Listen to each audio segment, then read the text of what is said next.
Goedemorgen, Ola. Welkom hier. Ik studeer dit werk. Haar had einfach een Vers mir am Harten gelegt und ich dacht über dort und über dem dann dachte ich so, ich würde ein Thema von Merken, ich würde eine korte Botschaft von Merken und so von der habe ich einfach meine Botschaft so übergeschrieben, do unto others. Wir drehen diese wieder im Kopf, die ganzen Werk über, do unto others, do unto others. Die Vers steht in der Bibel geschrieben, Lukas 6:31, ich glaube, das ist in andere Evangeliums auch auf verschiedene Wege geschrieben, aber das sagt einfach so, that we should do unto others as we want them to do unto us. Und so, das ist einfach gesagt, wo der Vers geschrieben ist. Und mir wird es einfach wichtig, dort hier so einmal fertig bringen, uns erinnern, was der Herr hat uns gelehrt, von wo wir andere Menschen behandeln sollen. So, ich gehe einmal in das Alte Testament nehmen, 1. Samuel 24, und ich will nehmen von der Geschichte von David. Das wir vor dem, was David ein König wird, wir kriegen hier so in der Zeit bin, wo er von der König Saul wegrennt, Saul will zu Tod bringen, wir aufgänstig, dort David so viel Glück hat, in alles, was er tut, wir aufgänstig geworden, nu will David dort mehr und nicht hat David in längere Zeit von Saul weggerannt. Und in Kapitel 24, du so, hat Saul ein Nurrecht gekriegt, dort David wir in der Gegend, wo genannt wir Engedi, dort wir in Wüste, manche Boy, und hier so hat David sich verstärkt und Saul funktet ut, und nu nimmt er sich 3000 Soldaten mit sich mit, und er ging in der Gegend nach zum David fing. Wir können uns dort vielleicht feststellen, wie diese Zeit wird David vielleicht auch enorm müde gewesen von Ran, und vielleicht wird auch kein mutlos gewesen, wenn wir gewesen von David seine Psalm lesen tun, was er hat geschrieben durch diese Zeit, wo er ran tut. Wie kann dort nur bemerken, dass er ist in dieser Zeit sehr müde geworden. Er ist mutlos geworden. Und er hat einfach ausgerufen zu den Herrn, halt mich, ich weiß nicht, wo ich wieder soll. Und so, wenn wir dort bekicken, dann weiß wir, er ist sehr müde gewesen. Und so, Saul, er ist hier und er ist in diese Gegend gekommen. Und in seinem Manatop, sie kommt zu dieser einen Port, dort nennt sich hier so the Rocks of the Wild Goats. So, er kommt in diese Gegend und du wir ein Heul du so und er nimmt mit seinem Manatop und er geht in diese Stadt. Und das sagt hier so, in Vers 3, so when he came to the sheepfolds by the road, where there was a cave, Saul went in to attend his needs. So er ging so nan, vielleicht mit Privacy kriegen, Bootstoff brücken, verheben, eten, so eine Dinge tun. Und dort sagt hier so, David and his men were staying in the recesses of the cave. So wenn wir bekannt sind mit einem Heul, der hat und da kleine Gangsters, was irgendwo hingehen tun und Lacher irgendwo, wo ein Mensch sich wird verstärken. Du hatten David und seine Männer hängen, kriegen diese Heul, hatten die sich verstärkt. Und nicht wie Saul, der Mensch, was am Tod merken will, der wir hier so bin, und wisst dort nicht, dass David kriegt hier so wir. Und so, Saul, nur ein kleines Stück gehabt, sich durchgelacht, er schlaft an, tot met zijn mannen, waren vielleicht zijn moeite was van dag über travelen. En dit is waar ik wel omvang te lezen, vers 4, derde val, wil ik eenmaal lezen, hier zo, 1 Samuel 24. En dat zag ik einfach, so steht. Then the men of David said to him, This is the day which the Lord said to you, Behold, I will deliver your enemy into your hand, that you may do to him as it seems good to you. And David arose and secretly cut off the corner of Saul's robe. Now it happened afterward that David's heart troubled him because he had cut off Saul's robe. And now he said to his men, The Lord forbid that I should do this thing to my master, the Lord's anointed, to stretch out my hand against him, seeing he is the anointed of the Lord. So David restrained his servants with these words and did not allow them to rise against Saul. And Saul got up from the cave and went on his way. Dat zo weet als ik wat we nu lezen. Maar dus ook ja wie ving. David had de gelegenheid. En ving in onze ene fleischliche Verstand, waar het zijn justified was, waar eine hand het kunt rechtvaardigen, om dit doen, wat deze man zeden hij zal doen. Ving haben wir in ons mind, haben wir das erste Vers, was ich lesen, da do unto others, haben wir dort in unser fleischlichen Verstand, haben wir dort verdreht. In unser fleischlichen Verstand wird wir gleich zu sein, do unto others as they do unto us. Und dort hier so kriegt, was soll seine Männer wollen haben, was David soll tun. David seine Männer, die wollen haben, dass David soll es das tun. He should do unto others as they did unto him. Und David sagt, nee. Nu wollen wir ein klein bisschen wiedergehen, 2 Kapitels, Kapitel 26, du am Umfang, passiert eigentlich, nur kriegt die Salz jetzt noch einmal. Nu dem, was das alles passiert wird, dann hat Jenk David Saul heran uit deze hele ruit, Saul, meine ich. David Jenk Saul heran uit deze hele ruit en roept deze aan en sagt, tja man, ik had die kein dood maken, en ik had het niet gedaan. Nu weet du, dat ik zijn hier zo niet, om die om te brengen. Ik zijn die goed. En dan, zo te zijn, Saul en David die milden dingen tragen, als Saul antwoordt, David wilde niet doodmerken, milden die dingen tragen en Saul die ging trainen huis. Aber irgendwo kwam dat er war frisch op, dat Saul entweder aufjanstig wordt, oder weer het niet goed, en nu zag hij nog eenmaal voor David om den ombrengen. Nu weer David in een andere gegend.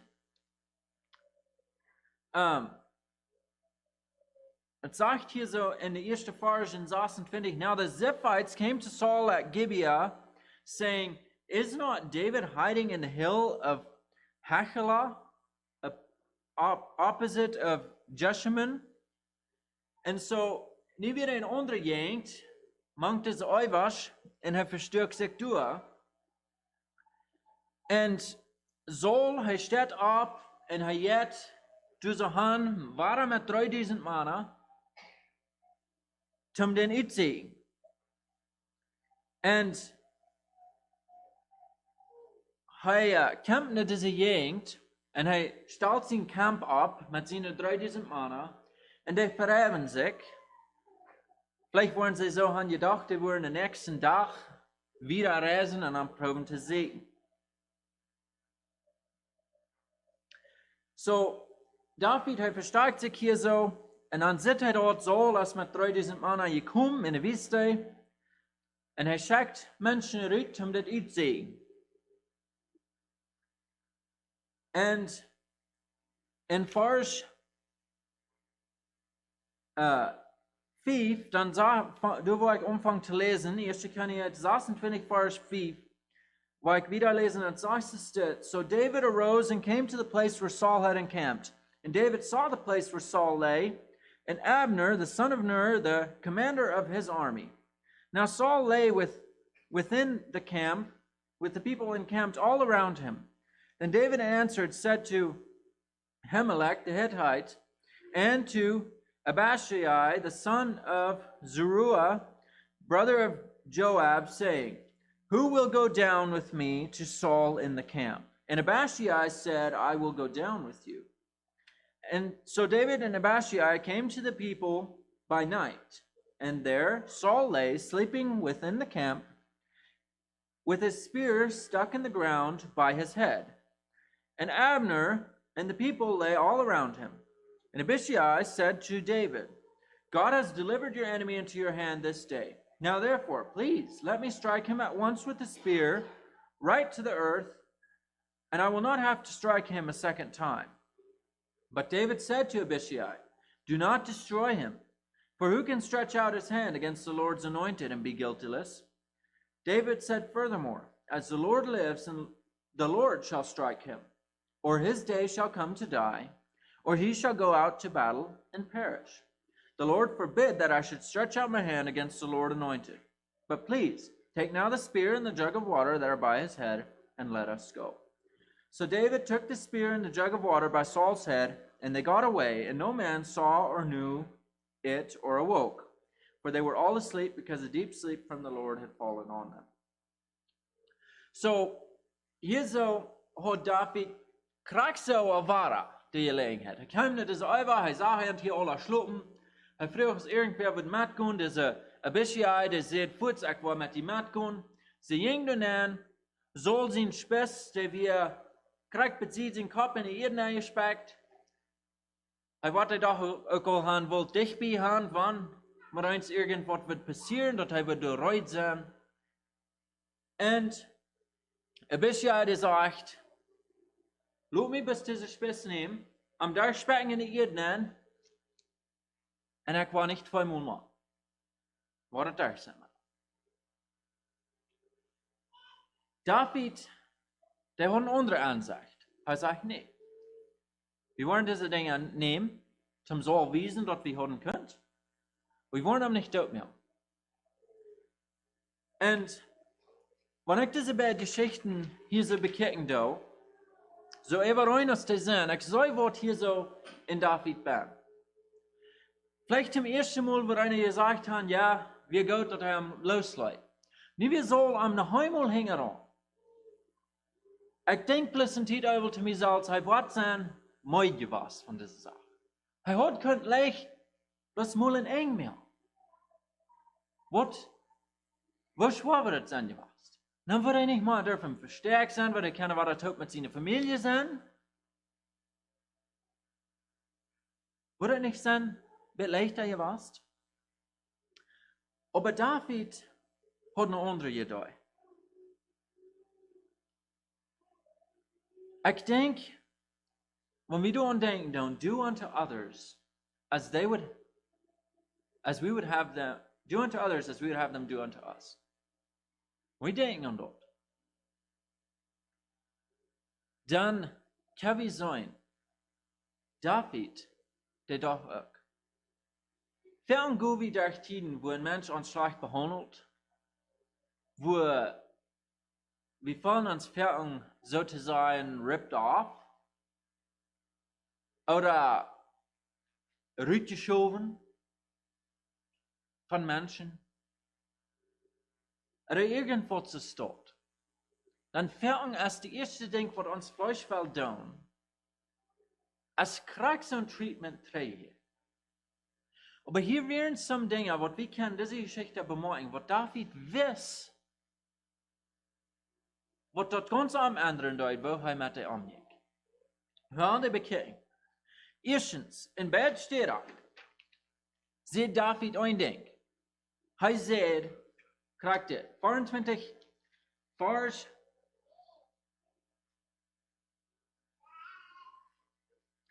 24 Vers 6, 1 Samuel, sagt er das. And he said to his men, the Lord forbid that I should do this thing to my master, the Lord's anointed, to stretch out my hand against him, seeing he is the anointed of the Lord. Kapitel 26. Durch Vers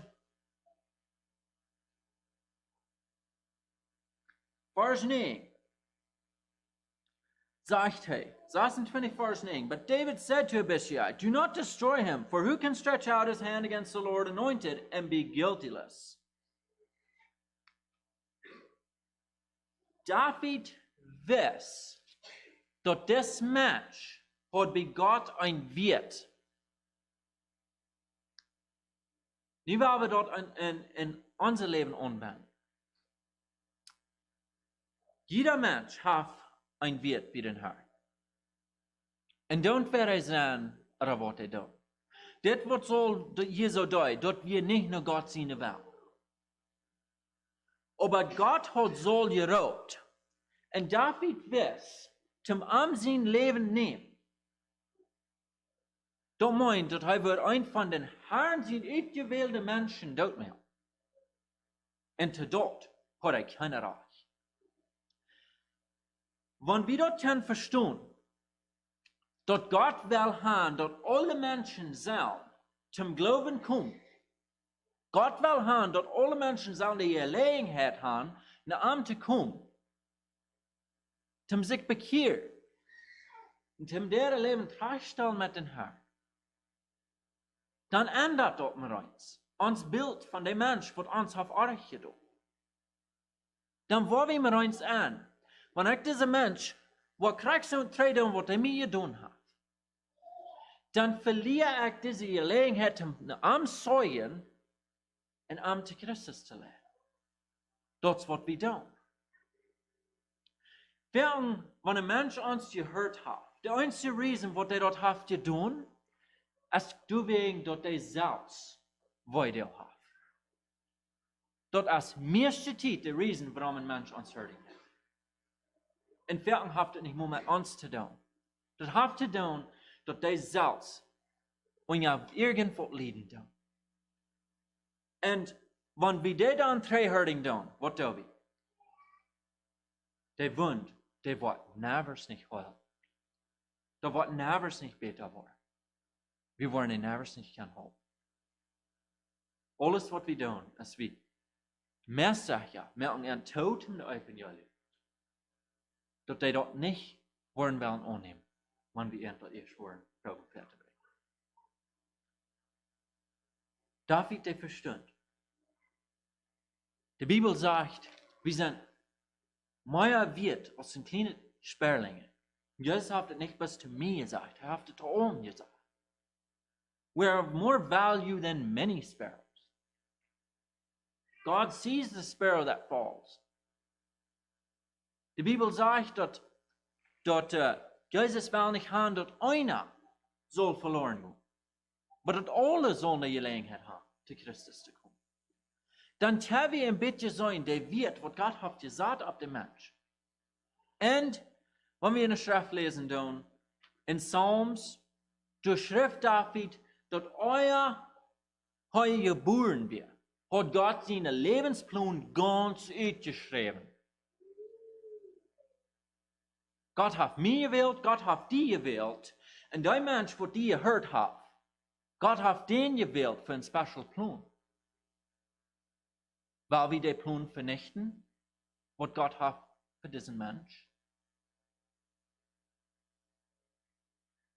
Der tweede ding wat ik hier zijn doe van David, hier zo, wir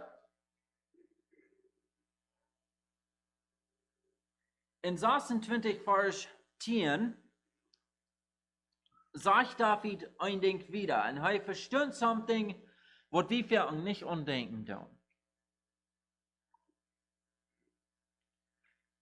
Er sagt das. David said furthermore, as the Lord lives, the Lord shall strike him, or his day shall come to die, or he shall go out to battle and perish. The Lord forbid that I should stretch out my hand against the Lord's anointed, but please take now the spear and the jug of water that are by his head, and let us go. David wist, dat rechten, dat wir Gott seine Arbeit. Dat wir nicht seine Arbeit, diese Gerechtigkeit führen.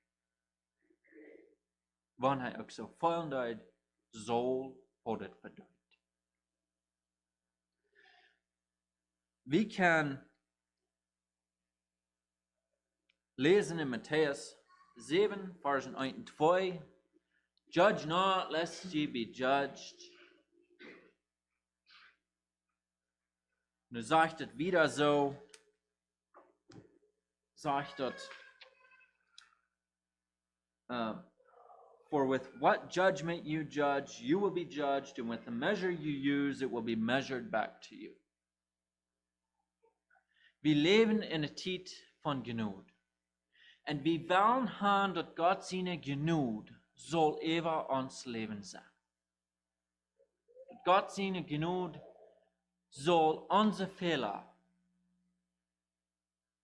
eeuwig zijn. Dat het zal, wanneer we nu aankomen, wie Buße doen, dat hij ons vergeven wird. Dat is wat we willen gaan in ons leven. Aber wanneer we dit doen, dat we mensen krijg zo behandelen doen als zij ons doen, dan doen we rechten. Dat is wat dat gemeint is, rechten.